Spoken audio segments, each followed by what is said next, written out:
ओम नमो भगवते वासुदेवाय. तर आपण श्रीमद भागवत महापुराण पाहत आहोत आणि त्यातील आपला प्रथम स्कंद चालू आहे. प्रथम स्कंदातील आपला अध्याय 4 चालू आहे. तर 4थ्या अध्यायामध्ये आपण महर्षी व्यासांचा असंतोष पाहणार आहोत. तर व्यास म्हणाले, त्या दीर्घकालीन सत्रात सहभाग घेतलेल्या मुनीमध्ये ऋग्वेदी, विद्यावयोवृद्ध, कुलपती शौनकांनी याप्रमाणे सांगणाऱ्या सुतांची प्रशंसा केली आणि म्हटले. शौनक म्हणाले, वक्त्यात श्रेष्ठ असणारे सूत महोदय, जी कथा भगवान श्रीकृष्णाने सांगितली ती भगवंताची पुण्यमय कथा आपण आम्हाला सांगावी. ही कथा कोणत्या युगात, कोणत्या ठिकाणी आणि कोणत्या हेतूने झाली होती? मुनिवर व्यासांनी कोणाच्या प्रेरणेने ही संहिता निर्माण केली? त्यांचे पुत्र सुखदेव महान योगी, समदृष्टी असलेले, आपपराभवरहित, संसार निद्रेतून जागे झालेले आणि नेहमी परमात्म्यात स्थिर असतात. त्यांनी हे भाव झाकून ठेवलेले असल्याने ते वेड्यासारखे भासतात. संन्यास घेण्यासाठी वनात जाणाऱ्या पुत्राच्या पाठोपाठ जेव्हा व्यासमुनी जाऊ लागले, त्यावेळी सरोवरात स्नान करणाऱ्या तरुण स्त्रियांनी नग्नावस्थेतील शुकांना पाहून आपण वस्त्र धारण केले नाही, परंतु वस्त्रे नेसणाऱ्या व्यासांना पाहून मात्र लज्जेने वस्त्रे धारण केली. हे आश्चर्य पाहून व्यासांनी कारण विचारल्यावर त्या स्त्रिया म्हणाल्या की आपल्या दृष्टीत जो स्त्री पुरुष भेद आहे तो आपल्या पुत्रांच्या शुद्ध दृष्टीत नाही. कुरुंजागल देशातील हस्तिनापुरात जाऊन ते सुखदेव वेडसर, मुके आणि मंदबुद्धी व्यक्तींप्रमाणे फिरले असतील. गावातील लोकांनी त्यांना कसे ओळखले? शुक मुनींचा आणि पांडवपुत्र राजर्षी परीक्षितांचा संवाद कसा झाला, ज्यामध्ये ही भागवत संहिता सांगितली गेली. गृहस्थांच्या घरांना तीर्थक्षेत्राचे महात्म्य प्रदान करण्यासाठी महामुनी श्री सुखदेव त्यांच्या घरी फक्त गायींची धार काढण्या इतकाच वेळ थांबतात. सूत महोदय, आम्ही असे ऐकले आहे की अभिमन्युपुत्र परीक्षित भगवंतांचे श्रेष्ठ भक्त होते. अत्यंत आश्चर्यकारक अशा त्यांच्या जन्म आणि कर्माचे वर्णन आम्हाला सांगावे. ते परीक्षित पांडव वंशाचा गौरव वाढविणारे सम्राट होते. त्यांनी साम्राज्य लक्ष्मीचा त्याग करून गंगातकाठावर बसून आमरण उपोषणाचे व्रत का बरे घेतले?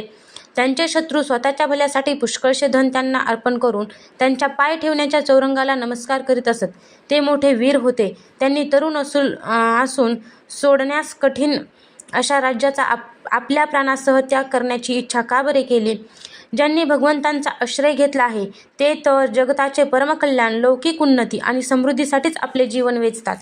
त्यात त्यांचा कोणताही स्वार्थ नसतो. त्यांचे शरीर तर परिहितासाठी होते. असे असता त्यांचा त्यांनी विरक्त होऊन त्याग का बरे केला?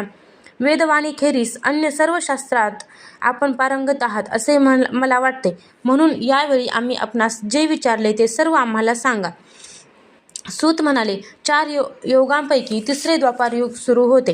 तेव्हा महर्षी परशुरामांपासून वसुकन्या सत्यवतीच्या ठिकाणी भगवंताचे कलावतार अशा योगी व्यासांचा जन्म झाला. एक दिवस सूर्योदयाच्या वेळी सरस्वती नदीच्या पवित्र जलात स्नान करून ते एकांतात पवित्र स्थानावर बसले होते. महर्षी व्यास भूतकाळ आणि भविष्यकाळ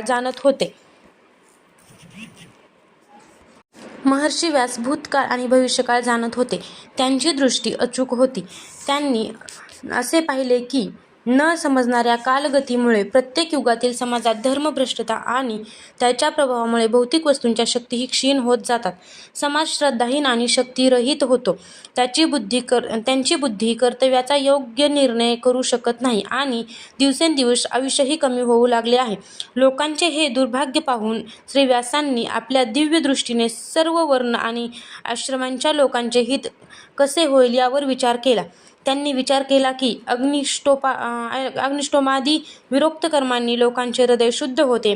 त्या दृष्टीने यज्ञाचा विस्तार करण्यासाठी म्हणून त्यांनी एकाच वेदाचे 4 विभाग केले.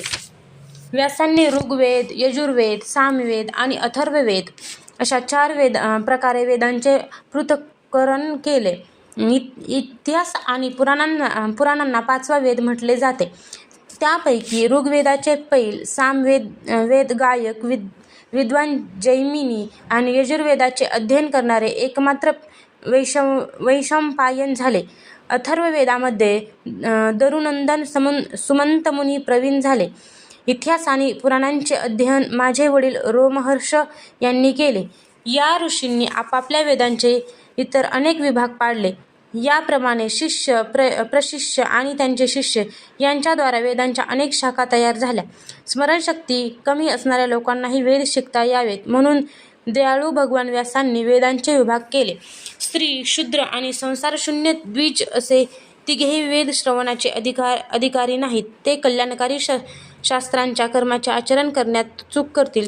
त्यांचेही कल्याण व्हावे या हेतूने दयाबुद्धीने महामुनी व्यासांनी महाभारत या इतिहास ग्रंथाची रचना केली. ऋषीहो, जरी व्यासांनी याप्रमाणे नेहमी प्राण्यांच्या कल्याणासाठी आपली संपूर्ण शक्ती खर्च केली, तरी जेव्हा त्यांच्या मनाला संतोष झाला नाही, तेव्हा खिन्न मनाने सरस्वती नदीच्या पवित्र तटाकी एकांतात बसून धर्मवेत्ते व्यासमुनी मनोमन विचार करीत म्हणाले, मी निष्कपट भावाने ब्रह्मचर्यादी व्रतांचे पालन करीत वेद, गुरुजन आणि अग्नी यांची सेवा केली आणि त्यांच्या आज्ञेचे तंतोतंत पालन केले. महाभारताच्या रचनेच्या निमित्ताने मी वेदांचाही अर्थ उघड करून सांगितला. त्यामुळे स्त्री, शूद्र इत्यादी आपापल्या धर्मकर्मांचे ज्ञान प्राप्त करू शकतील. जरी मी ब्रह्मतेजाने संपन्न असणाऱ्यातच श्रेष्ठ असलो, तरी माझा जीवात्मा वास्तविक परिपूर्ण असूनही आत्मस्वरूपाने संपन्न झाला नाही असे मला वाटते.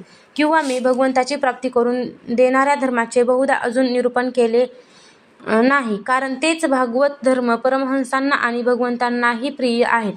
श्रीकृष्ण द्वैपायन याप्रमाणे आपल्यातील उणीव समजून खिन्न झाले होते. त्यावेळी देवर्षी नारद वरील ठिकाणी येऊन पोहोचले.